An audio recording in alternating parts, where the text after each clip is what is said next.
vamos a la sección de lo ocurrido en la semana, en el año, y quería decirle algo delante de Fernando para que él me lo califique, si él lo está cuantificando en sus análisis. Se trata de lo siguiente: cuando se diseñó, no sé dónde, pero me lo supongo, la sacada del poder del PLD, específicamente del gobierno y su candidato,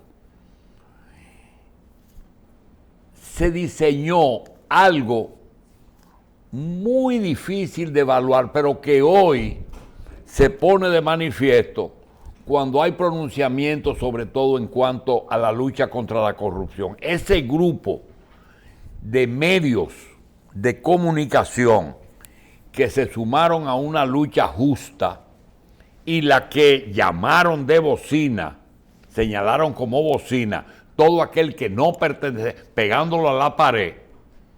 Entonces, después de lograr la salida del PLD y la expansión, la instalación de un gobierno, uno coge lo que yo le voy a decir para que ustedes vean cómo se mueven los medios, porque yo le he dicho a Fernando, es que cualquier persona en la calle ha desarrollado una serie de condiciones que ellos oyen, una gente que llama por teléfono, o ellos oyen a Julito Jacín, oyen a Uchi Lora y dicen, Julito defiende lo indefendible y Uchi Lora es el correcto y el que es el vocero de la lucha contra la impunidad. Y se queda así, y a lo mejor es así, porque yo no voy a entrar en discusión a la edad que tengo, pero yo cogí un resumen de la prensa internacional de la que hacen a fin de año y veo esto, y caramba, le voy a enseñar a Fernando lo que es la verdad, la mentira, y como dice una novela cubana, cuando tú tienes la verdad y la mentira, dos muchachitas, le corta la cabeza y se la cambia. Entonces, ¿qué pasa? Que tú no sabes después quién es la verdad y quién es la mentira, o que aparecen otras cosas. 10 situaciones que resumen la escena internacional del 21. Este grupo de periodistas, que no tengo de dónde lo sacó Manuel, pero digo, qué bueno, porque es lo que encontré en todas partes. El 21 ha traído vacunación contra la pandemia, cambios de gobierno, presidente, golpe de Estado, crímenes, abusos, marcados por la evolución de la política a nivel internacional. A continuación, 10 acontecimientos y contextos que han contribuido a marcar el ritmo informativo en los últimos 12 meses.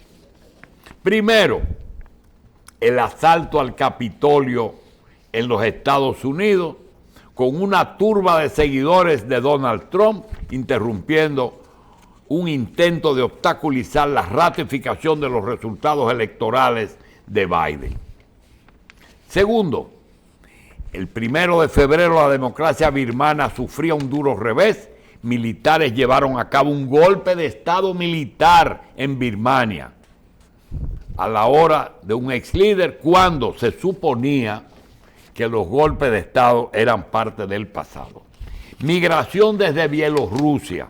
Bielorrusia se ha convertido este año en el centro de una crisis migratoria, especialmente en su frontera con Polonia, donde se han agolpado miles de migrantes. Cuando uno oye eso, uno dice, ¿y qué tienen que ver los dominicanos con eso? Estamos hablando mundial. La situación en la que la comunidad internacional culpa al gobierno de Lukashenko ha llevado a la Unión Europea a imponer un nuevo paquete de sanciones contra Minsk, que insiste en negar acusaciones desde Bruselas. La vuelta del Talibán en Afganistán, 20 años desde el inicio de la invasión estadounidense, después de los ataques de 11 de septiembre al World Trade, han presenciado el regreso del Talibán a Afganistán. No ha pasado nada.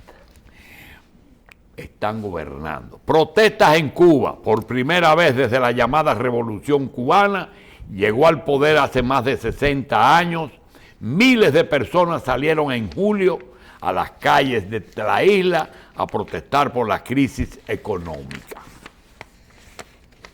Año de cambios en Latinoamérica. El 21, tras décadas, triunfo de Pedro Castillo en Perú, Luis Arce en Bolivia, Guillermo Lasso en Ecuador, Daniel Ortega en Nicaragua, reelecto. Otros han supuesto un hito en su historia, como la victoria de Xiomara Castro en Honduras, quien será la primera mujer presidente. O de Boric en Chile, hace poco. Vacunas y nuevas variantes. Crisis sanitaria global sin precedentes sigue imponiéndose, que supuso un estallido de la pandemia en el 19. Momentos de convulsión en África. El continente africano ha sido escenario de un aumento de tensiones políticas y sociales materializadas en varios golpes de Estado e intentonas. A propósito de Sudáfrica, de África, acaba de fallecer Desmond Tutu, premio Nobel a los 90 años, un luchador por la libertad de su pueblo. Haití en crisis, perenne crisis a todos los niveles arrastra desde hace años Haití, agudizándose durante el mes de julio, con la muerte del presidente y otros elementos nuevos. Canciller socialdemócrata. Europa ha presentado varios cambios de líderes en estos 12 meses, pero ninguno con la relevancia continental que ha puesto fin a Angela Merkel en Alemania. Esos son los 10 puntos. Y yo le quiero comentar a Fernando. Fernando, esa situación que a veces no nos afecta en lo más mínimo, otras veces nos sirve de ejemplo y otras veces sí nos afecta. Cuando las grandes naciones, Estados Unidos, la Unión Europea, China, ponen en su escritorio esto, tienen que hacer un orden de prioridades y eso nos puede beneficiar o nos puede perjudicar. ¿Cómo tú ves esa selectividad de problemas reales, pero en un orden que quizá no sean los verdaderamente importantes? A nosotros nos toca por dos vías eso, esa referencia, ¿no? Ahí estamos ubicados de manera dos veces. Cuando se habla de Haití, está hablando obviamente de la isla y está hablando del Caribe. Y cuando se habla de los cambios políticos... Que comenzaste a hablar de que estábamos hablando del... Cuando se habla de Caribe hay que hablar de Centroamérica, de Venezuela, de Cuba, y de esos 10 puntos, hay 4 que son del Caribe. Y tú hablaste de la importancia de la hegemonía, de la hegemoneidad, es decir, de la heterogénea de nuestro Caribe. Del Caribe, y le cité la obra de Juan Bosch, El Caribe Frontera Imperial, porque justamente aquí ellos vienen a bregar con todos sus problemas, si es narcotráfico, si es tráfico de armas, negocios ilegales de cualquier tipo, y el tráfico comercial obligado, porque todavía no han resuelto otra vía interoceánica que no sea la del Canal de Panamá. No hay resuelta otra. Todavía hay dos proyectos.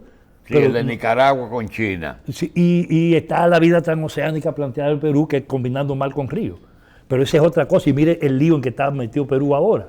Entonces, estamos hablando de un contexto regional bastante difícil, incluso con un presidente chino que acaba de hacer otra visita por América Latina y la acaba de hacer de manera casi cívica. Parecía sociedad civil, como usted dice, ahora el chino aquí en América. ¿Por qué? Porque la situación de los Estados Unidos también todavía está en stand-by, o sea, recomponer de Trump a Biden es un proceso, y cambiar elementos formales de la política norteamericana real, que sigue siendo la misma y nunca ha dejado de ser la misma. No se olvide que incluso los demócratas han sido mucho más radicales hacia el exterior que los propios republicanos. Trump era un bocón adicional, ¿no? Eso es así. Ahora, la diferencia entre ellos es a la hora que van a dar misa a la misma iglesia, han dicho, ¿no? Entonces yo creo que ahora para el país hay una situación, déjeme decirle, que va a tener que ver mucho y a gravitar mucho en el proceso electoral dominicano del 24, y que va a agregar mucho en la transición, porque mire, no se puede analizar, descontado la visión que usted tiene, el problema político dominicano sin tomar en cuenta un análisis cuidadoso de la economía y la vida institucional y política en Haití. Si hablamos del tema minero en la República Dominicana, tenemos que hablar del tema haitiano. Minero en Haití. Si hablamos del problema del narcotráfico en República Dominicana, hay que hablar del narcotráfico en Haití. Sí, si hablamos de la vida económica de los grupos de poder dominicanos aquí, hay que hablar en Haití. ¿Usted sabe cuáles son los dos principales grupos económicos exteriores presentes en Haití? Dominicanos. Sí. ¿Cuáles son? Diga el nombre. No. El Grupo Estrella y el Grupo Vicini. Y el grupo Brea. Sí, no, el grupo Estrella, los principales, yo le dije. Ahora, los tres principales. Pero están articulados a otros 3 grupos más, que no solo está el Brea, hay otro grupo de Santiago. Y hay un tercer grupo informal, de esos que son de los nuevos grupos económicos, aquí. Y si no, hablemos con Félix Bautista y su inversión y sus procesos en Haití. Entonces, cuando usted ve y confirma eso, ¿no están los 3 partidos ahí? Dígame. Están los 3 partidos. Los 3 partidos. Entonces, cuando analizamos el problema de la República Dominicana, como yo se lo planteé ahorita, y usted me hace este recorrido, cuando hacemos la conexión, nos vamos a dar cuenta de ese problema, y Haití va a gravitar de otra forma en la vida dominicana. Lo que pasa es que en esa respuesta a esos 10 puntos de crisis, Fernando tocó unos puntos que nos obliga y nos ayuda a preparar la agenda para el año que viene. Por ejemplo, ese tema de los grupos económicos locales con influencia es importante, pero estos entran y se van. Nosotros tenemos ejemplos de que el Partido Reformista, el presidente del Partido Reformista, fue de los primeros grupos que entraron como constructores a Haití, a hacer carretera y fracasaron. Ahora, yo lo que quiero señalar es lo siguiente: la parte minera y la influencia política por recursos que se ha hablado de que quizás, tomando en cuenta los precios del oro, Haití sea uno de los países de mayores recursos naturales, ahora mismo, con la mina binacional. Y tierras raras. ¿Verdad? Entonces, todo eso nos coloca en posiciones muy especiales que nos hace una agenda. Nos queda media hora y vamos a dedicarla al resumen de noticias.